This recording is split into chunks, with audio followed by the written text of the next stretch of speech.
Hello दोस्तों, great biographies YouTube channel पर आपका स्वागत है।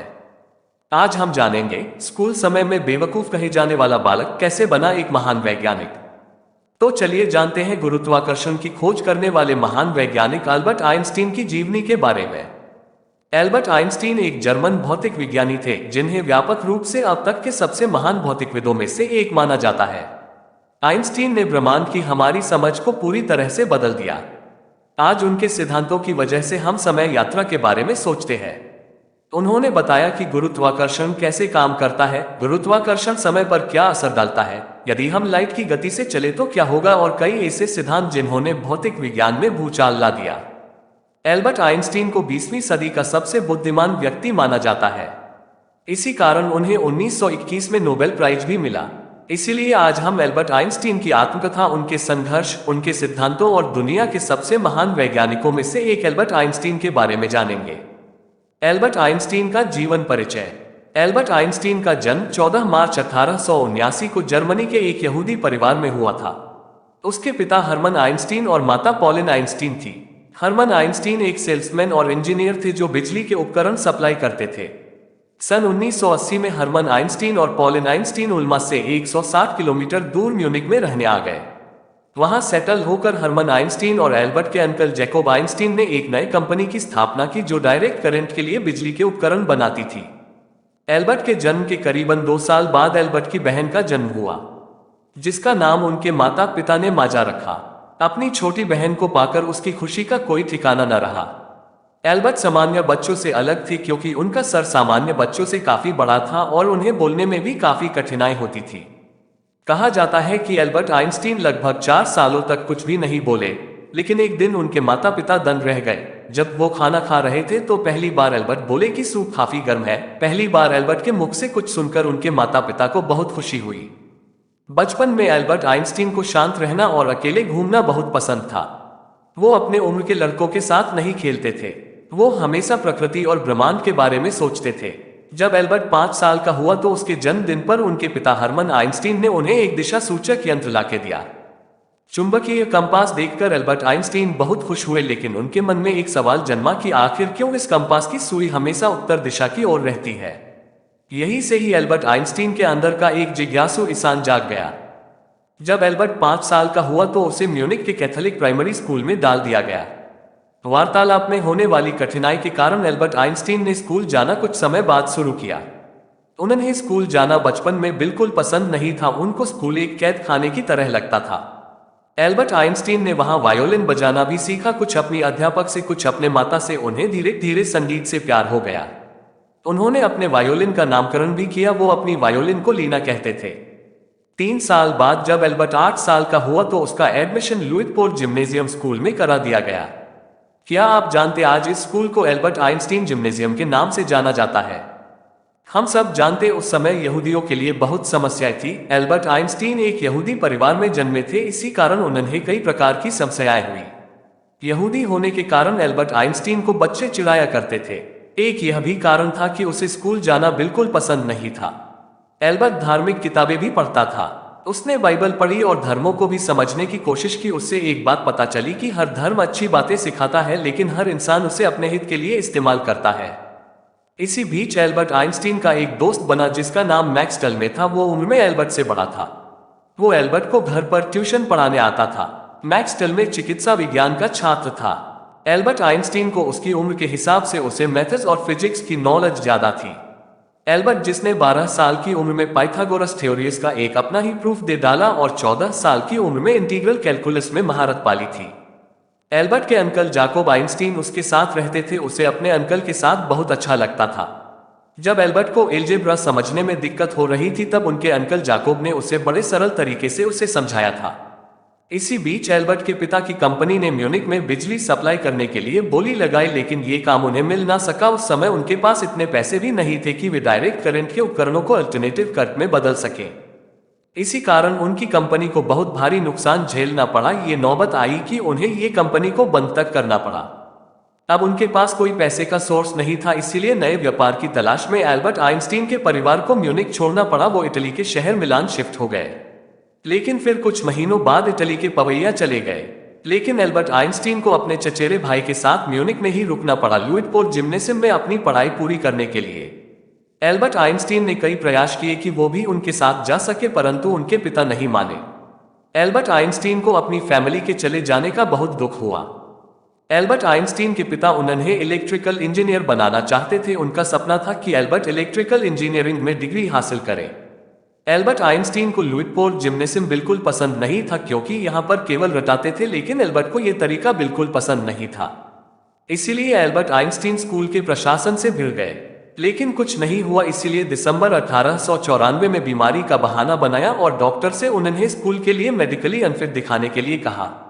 इसके बाद वो अपने परिवार के पास पवैया इटली आ गए। एल्बर्ट आइंस्टीन को वहां देखकर उनके पिता बहुत गुस्सा हुए, क्योंकि एल्बर्ट अपनी पढ़ाई छोड़कर वापस आ गए थे।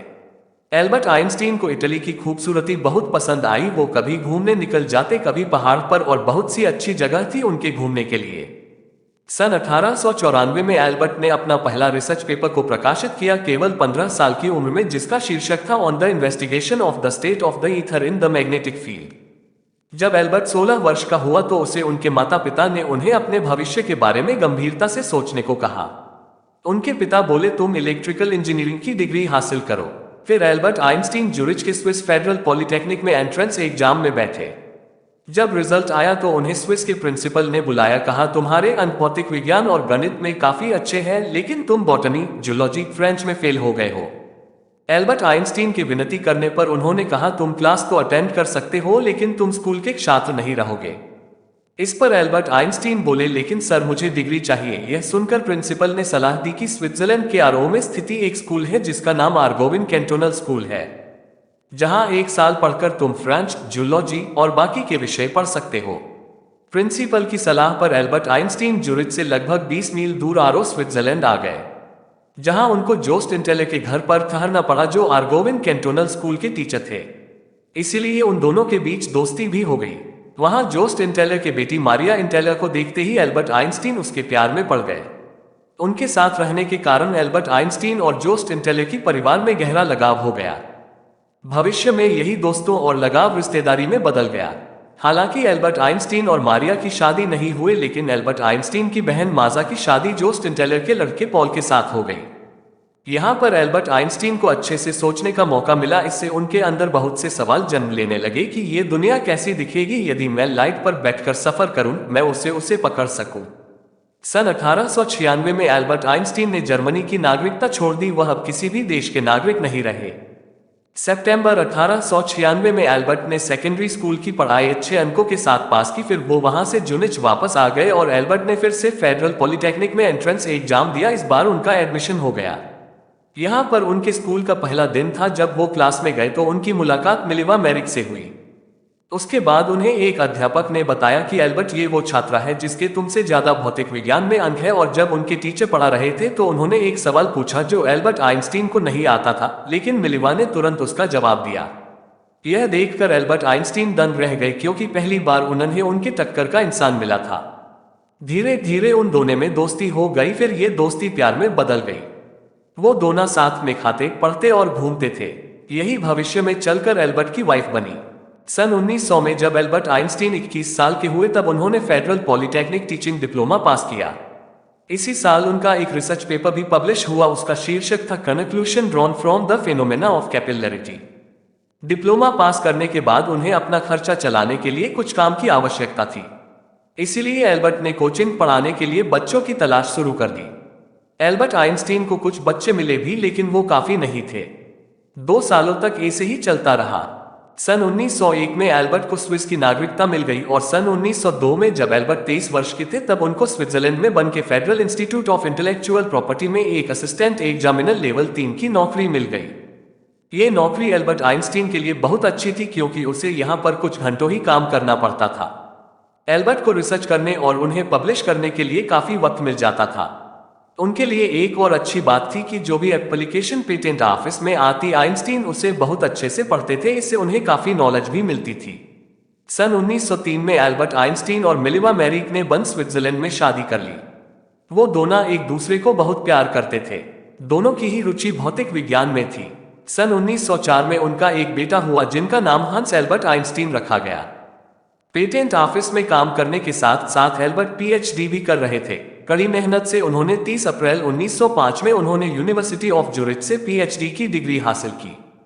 इसी साल एल्बर्ट आइंस्टीन ने 4 अभूतपूर्व रिसर्च पेपर्स को प्रकाशित किए: photoelectric effect, Brownian motion, special theory of relativity और the equivalence of mass and energy पर। ये ऐसे सिद्धांत थे जिन्होंने हमारी सोच को पूरी तरीके से बदल कर रख दिया। हम अभी आगे इन सिद्धांतों की बात करेंगे कि ये क्या है और कैसे काम करते हैं। ये सिद्धांत उन्होंने ने केवल 26 साल की उम्र में दिए थे। फिर क्या था, एल्बर्ट की प्रसिद्धि बहुत बढ़ गई। फिर वो यूनिवर्सिटी ऑफ बर्न में प्रोफेसर बने। फिर एल्बर्ट आइंस्टीन सन 1909 में ज्यूरिच स्विट्जरलैंड चले गए। वहां पर उन्होंने यूनिवर्सिटी ऑफ ज्यूरिच में प्रोफेसर की नौकरी की। सन 1910 एल्बर्ट के दूसरे बेटे का जन्म हुआ जिनका नाम एडवर्ड आइंस्टीन रखा गया। हालांकि एडवर्ड की 20 साल की उम्र में ही मृत्यु हो जाती है। सन 1911 में एल्बर्ट आइंस्टीन ने एक और थ्योरी दी जिसका नाम था the general theory of relativity. इसी की मदद से आज हम जानते कि गुरुत्वाकर्षण कैसे काम करती है, उसका समय पर क्या प्रभाव पड़ता है। हम इसकी अभी आगे बात करेंगे। इसी साल एल्बर्ट ज्यूरिच से प्राग शिफ्ट हो गए। वहां उन्होंने चार्ल्स फर्डिनांड यूनिवर्सिटी में प्रोफेसर की नौकरी की और साथ ही उन्हें ऑस्ट्रियन नागरिकता भी मिली। सन 1912 में एल्बर्ट आइंस्टीन वापस ज्यूरिच आ गए। यहां 2 सालों तक प्रोफेसर की नौकरी की। यहां 2 साल रहने के बाद वो बर्लिन जर्मनी चले गए। एल्बर्ट और मिलेवा के बीच कुछ मतभेद थे, जैसे कि उन्होंने ने भी एल्बर्ट आइंस्टीन के रिसर्च पेपर्स तैयार करने में काफी सहायता की थी। लेकिन एल्बर्ट आइंस्टीन ने जब रिसर्च पेपर्स को प्रकाशित किया उनमें मिलेवा मेरिक का उसमें कोई नाम नहीं था, जिसके कारण वो बहुत चिड़चिड़ी हो गई थी और अन्य भी कारण थे। इसी कारण वो दोनों 1914 में एक दूसरे से अलग हो गए। मिलेवा मेरिक अपने दोनों बेटों को लेकर एल्बर्ट से अलग हो गई और 5 साल बाद सन 1919 में दोनों ने तलाक ले लिया। तलाक के बाद एल्बर्ट आइंस्टीन ने अपनी दूसरी जीवन संगिनी चुनी जिनका नाम एल्सा था। उन्होंने एल्सा से शादी कर ली। 2 अप्रैल 1921 एल्बर्ट ने पहली बार यूएसए के न्यूयॉर्क शहर में कदम रखा। वहां उन्हें कोलंबिया और प्रिंसटन यूनिवर्सिटी में लेक्चर देने के लिए बुलाया गया था। सन 1922 में उन्हें विश्व के सबसे बड़े पुरस्कार नोबेल प्राइज से सम्मानित किया गया उनके प्रकाश विद्युत प्रभाव के लिए। एल्बर्ट आइंस्टीन ने नोबेल प्राइज के पैसे अपनी पूर्व पत्नी मिलेवा मेरिक को दे दिए ताकि वो बच्चों का पालन पोषण कर सकें। सन 1930 दिसंबर में दूसरी बार यूएसए में कदम रखा और कुछ समय तक कैलिफोर्निया इंस्टीट्यूट ऑफ टेक्नोलॉजी में एक रिसर्च फेलो के रूप किया। फिर वो वापस बर्लिन जर्मनी आ गए। लेकिन सन 1933 तक हिटलर जर्मनी में बहुत ताकतवर हो चुका था। उसने यहूदियों को सरकारी नौकरियों से निकलना और उन्हें मारना शुरू कर दिया। इसी कारण एल्बर्ट आइंस्टीन ने जर्मनी को छोड़ने का निर्णय लिया। एल्बर्ट और एल्सा 1933 में यूएसए आ गए। वहां पर प्रोफेसर के रूप में काम किया। फिर 7 साल बाद उन्हें यूएसए की नागरिकता मिल गई। एल्बर्ट आइंस्टीन की मृत्यु। एल्बर्ट आइंस्टीन को अंतिम वक्त में काफी दर्द हुआ था और आंतरिक रक्तस्राव शुरू हो गई थी। एल्बर्ट आइंस्टीन की मौत प्रिंसटन के एक हॉस्पिटल में 17 अप्रैल 1955 को 76 साल की उम्र में हुई थी। एल्बर्ट आइंस्टीन का वैज्ञानिक करियर। ये बताने की जरूरत नहीं कि एल्बर्ट आइंस्टीन ने जो भी जिंदगी जी, गर्व की जिंदगी जी, वो जहां जाते थे लोग उनकी प्रशंसा करते थे। उन्होंने अपने जीवन में कुल 300 वैज्ञानिक पत्र और 150 गैर वैज्ञानिक पत्र प्रकाशित किए। एल्बर्ट आइंस्टीन का दिमाग। 18 अप्रैल 1955 को एल्बर्ट आइंस्टीन की मृत्यु के बाद पैथोलॉजिस्ट डॉक्टर थॉमस हार्वे ने आइंस्टीन के परिवार की अनुमति के बिना ही शोध के लिए एल्बर्ट आइंस्टीन का दिमाग निकाल लिया। इस हरकत के कारण डॉक्टर हार्वे को नौकरी से निकाल दिया गया। डॉक्टर हार्वे ने कहा वो एल्बर्ट आइंस्टीन के दिमाग को केवल शोध के लिए इस्तेमाल करना चाहते हैं ताकि हम उनकी बुद्धिमत्ता का राज जान सकें। लेकिन अनुमति न मिलने के कारण एल्बर्ट आइंस्टीन का दिमाग 20 सालों तक एक जार में रखा रहा। लेकिन फिर एल्बर्ट आइंस्टीन के बेटे हंस आइंस्टीन से अनुमति मिलने के बाद उन्होंने दिमाग के 256 टुकड़े कर बड़े बड़े शोधकर्ताओं के पास भेज दिया। कुछ रिसर्च ये कहती है कि उनके दिमाग में ग्लाइल सेल की मात्रा शायद अधिक थी। उनका लेफ्ट हिप्पोकैम्पस थोड़ा बड़ा था जो याद रखने और कुछ सीखने में एक बहुत बड़ा योगदान देता है, और इसी एरिया में आम मस्तिष्क के मुकाबले ज्यादा न्यूरॉन्स थे। एल्बर्ट आइंस्टीन के आविष्कार या खोज। अब हम बात करेंगे एल्बर्ट आइंस्टीन के सिद्धांतों की जिन्होंने भौतिकी की दुनिया में भूचाल ला दिया। यहां से एक एक लाइन आपको ध्यान से पढ़नी और समझनी पड़ेगी। एल्बर्ट आइंस्टीन के पहले वैज्ञानिकों का मानना था कि स्पेस और टाइम अलग अलग है, दोनों स्वतंत्र रूप से मौजूद है, इसलिए स्पेस में हुआ कोई भी बदलाव टाइम को प्रभावित नहीं करेगा। लेकिन ये बातें एल्बर्ट आइंस्टीन को सही नहीं लगी। उनका मानना था कि स्पेस टाइम अलग अलग नहीं है, ये एक ही है। उदाहरण के लिए यदि आप किसी से मिलने के लिए कहते हो, उसे जगह यानी स्पेस और टाइम यानी कब मिलना है आप दोनों बताते हो। मतलब जब स्पेस टाइम मिलते हैं तभी कोई इवेंट बनता है। आइंस्टीन ने टाइम को चौथा आयाम कहा। न्यूटन के अनुसार समय न्यूटन मानते थे इस पूरे ब्रह्मांड में टाइम सबके लिए एक है, चाहे आप ब्रह्मांड में कहीं पर भी हो। उदाहरण के लिए यदि आपके लिए पृथ्वी पर 2 घंटे बीते हैं तो दूसरे के लिए भी 2 घंटे बीते होंगे, चाहे वो धरती से भी बड़े ग्रह पर हो। Galilean relativity. गैलीलियो का मानना था यदि किसी ऑब्जेक्ट की गति पता लगाना है, हम उसकी किसी से तुलना करेंगे जो अभी रुका हुआ है। उदाहरण के लिए मान लो एक बॉल स्पेस जा रही, वहां पर कुछ नहीं है, तो हम ये बता ही नहीं सकते कि ये बॉल रुकी हुई है या चल रही है जब तक हम दूसरे ग्रह या किसी ऑब्जेक्ट से तुलना न करें। गैलीलियन रिलेटिविटी के मुताबिक गति समय पर असर नहीं डालती और मोशन रिलेटिव होता है, मतलब गति को किसी दूसरे ऑब्जेक्ट से तुलना करके ही पता लगाया जा सकता है।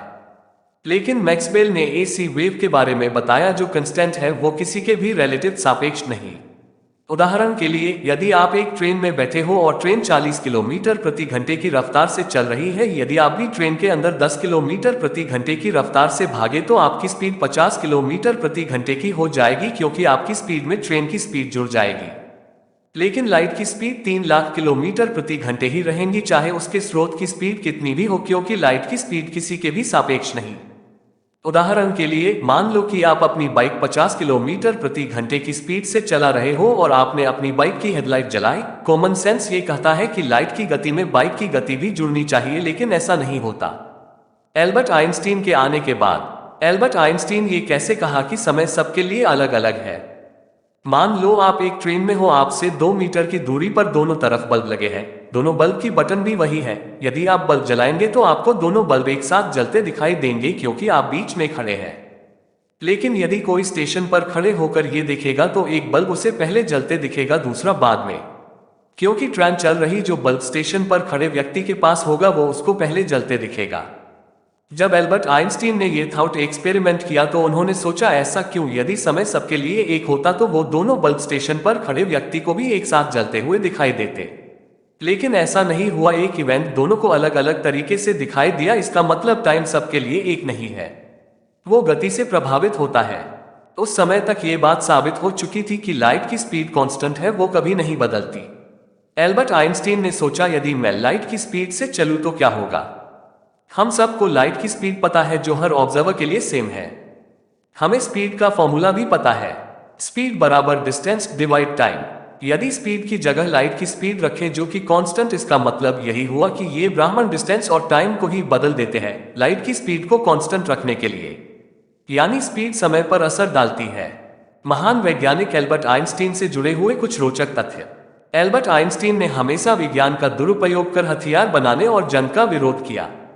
एल्बर्ट आइंस्टीन को बहुत ज्यादा भूलने की बीमारी थी। एक बार वो ट्रेन में सफर कर रहे थे, तभी वहां टीटी आया, लेकिन एल्बर्ट आइंस्टीन का टिकट कहीं गिर गया था। वो ढूंढने लगे, तभी टीटी बोला, सर मैं जानता हूं आपने टिकट लिया होगा, आप उसे मत ढूंढिए।